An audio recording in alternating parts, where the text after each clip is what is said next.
Hello viewers, அனைவருக்கும் வணக்கம். Welcome to Gomathi. தெரிஞ்சுக்கலாம் வாங்க. இன்றைக்கி நம்ம பார்க்க போகிறது சூப்பரான ஒரு side dish, baby corn masala. Chapati, roti, paratha, puri எல்லாத்துக்குமே ரொம்பவே சூப்பராக இருக்கும். இன்றைக்கி நான் சப்பாத்தியோடு ரெடி பண்ணியிருக்கேன். ரொம்ப ஈஸியாகவே வீட்டில் பண்ணிடலாம். எப்படி பண்ணுறதுன்னு பார்க்கலாம் வாங்க. பேபி கார்ன் எடுத்து வச்சுருக்கேன், ஒரு 4-5. இது எப்படி இருக்கட்டும். ஒரு மசாலா ரெடி பண்ணணும். அதுக்கு வெங்காயம், தக்காளி, பச்சை மிளகாய், பூண்டு பற்கள், கொஞ்சம் இஞ்சி இதெல்லாம் ரெடி பண்ணி வச்சுருக்கேன். இப்போது இந்த வெங்காயம், தக்காளியை ரஃப்பாக சாப் பண்ணிக்கலாம். அதே மாதிரி பச்சை மிளகா, இஞ்சி, பூண்டு உரித்து வச்சுங்க. ஒரு மிக்ஸி ஜார் எடுத்துகிட்டு வெங்காயம், பூண்டு, பச்சை மிளகாய், இஞ்சி, கடைசியில் தக்காளியும் சேர்த்துட்டோம். இது கூட 1 ஸ்பூன் சோம்பு, 2 கிராம்பு, 2 பட்டை துண்டுகள் சேர்த்துட்டு ஒரு ஃபைன் பேஸ்ட்டாக அரைச்சி கொண்டு வந்துடுவோம். இது அப்படியே இருக்கட்டும். மசாலா ரெடியாக இருக்குது. இப்போ நம்ம பேபிக்கானை கட் பண்ணிடலாம். பேபிக்கானை என்ன ஷேப்பில் வேணும்னாலும் கட் பண்ணலாம். நான் இந்த மாதிரி கட் பண்ணியிருக்கேன். இது ரொம்ப சீக்கிரம் குக்கும் ஆகிடும். கடைசியில் கார்னிஷ் பண்ணுறதுக்கு கொஞ்சம் கொத்தமல்லி வேணும் இல்லையா? ஸோ அதையும் கட் பண்ணி எடுத்து வச்சிடலாம். கடாயை ஹீட் பண்ணுவோம்.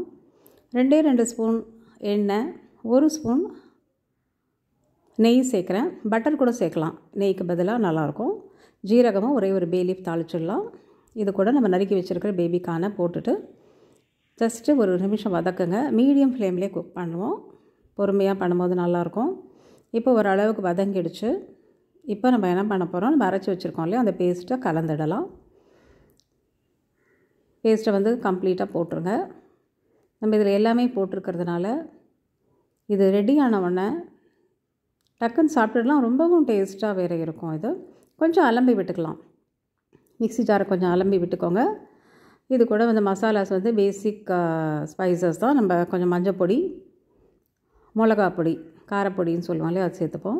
இது தவிர நான் எப்போதும் சேர்க்குற ஹோம்மேட் சாம்பார் மசாலா 1 டீஸ்பூன், அவ்வளோதான். உப்பு சேர்த்துடுவோம். எல்லாத்துக்கும் சேர்த்து நல்லா கலந்து விடுங்க.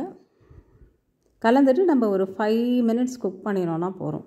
மீடியம் ஃப்ளேம்லேயே குக் ஆகட்டும். இது கொஞ்சம் தெறிக்கும், அதனால் தட்டை போட்டு மூடிடுவோம். அவ்வளோதான். ஒரு 5 மினிட்ஸ் குக் பண்ணுவோம். அதுக்குள்ளே நம்ம ஒரு 10 கேஷ்யூஸ் எடுத்துகிட்டு மிக்ஸி ஜாரில் போட்டு ஒரு பேஸ்ட் மாதிரி பண்ணி கொண்டு வந்திருக்கேன். இது கடைசியில் சேர்த்தோன்னா ரொம்ப டேஸ்ட்டாக இருக்கும். இப்போ இந்த 5 மினிட்ஸ்க்கு அப்புறம் இந்த கேஷ்யூ பேஸ்ட்டை சேர்த்துடுங்க. கொஞ்சம் தண்ணி வேணும்னா இந்த ஸ்டேஜில் கலந்துக்கலாம். உப்பு செக் பண்ணிக்கலாம். இப்போ இதுக்கான கரெக்டாக தான் இருக்கும். தட்டு போட்டு மூடுவோம். ஒரு 2 மினிட்ஸ் குக் ஆன பிறகு பார்த்தீங்கன்னாக்கா சூப்பராக பேபிகார்ன் மசாலா ரெடி. இதில் கொத்தமல்லி தழையை தூவும். ஒரே ஒரு ஸ்பூன் நெய் போடலாமா? சரி, நம்ம ட்ரான்ஸ்ஃபர் பண்ணிவிட்டு போடலாம்.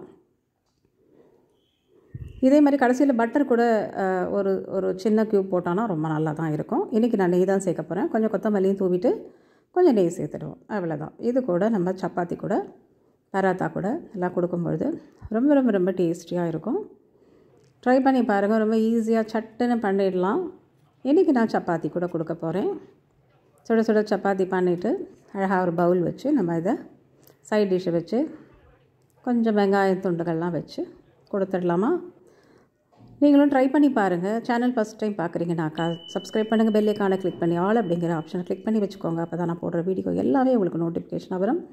லைக் பண்ணுங்கள். உங்களுக்கு பிடிச்சிருந்ததுன்னா ஷேர் பண்ணுங்கள் உங்கள் ஃப்ரெண்ட்ஸ் அண்ட் ரிலேட்டிவ்ஸ்க்கு. உணவே மருந்து, ஹெல்த் இஸ் வெல்த்.